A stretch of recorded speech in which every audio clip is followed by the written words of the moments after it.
Rakhi festival అయినప్పుడు కూడా వీనికి అసలు ఎవరు లేరు మ్యామ్ అక్కడ రాఖీ కట్టడానికి కూడా. మేము ఎప్పటి నుంచో మేము మనతో ట్రావెల్ చేస్తున్నాం కదా మ్యామ్, వన్ గల్లీలో వన్ స్ట్రీట్లోనే మనకు అసలు సపోర్ట్ చేయరు మనకు అసలు. మొన్న రాఖీ ఫెస్టివల్కి కూడా వాళ్ళకి ఏదో డబ్బులు ఇచ్చి అక్కడ నుంచి ఇక్కడ నుంచి తీసుకొచ్చుకొని మధ్యలో నిల్చొని ఒక ఫోటో దిగిండు ఒకటి.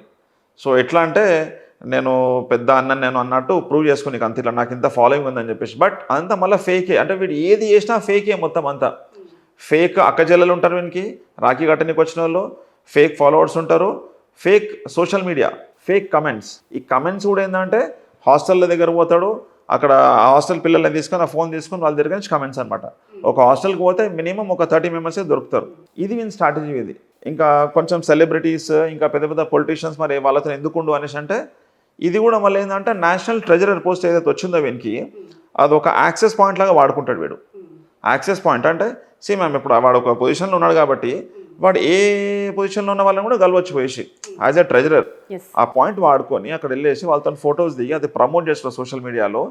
మళ్ళీ దీన్ని తీసుకొని పోయేసి మళ్ళీ ఇంకా వేరే వాళ్ళకు ప్రమోట్ చేసుకుంటా. ఇదంతా ఏంటంటే మేము ఇది ఒక సోషల్ మీడియా డ్రామా మళ్ళీ ఇదంతా. సో వీడు ఎట్లా అంటే వీడు ఎట్లా అంటే రియాలిటీ ఉండడు అసలు వీడు. There is no reality.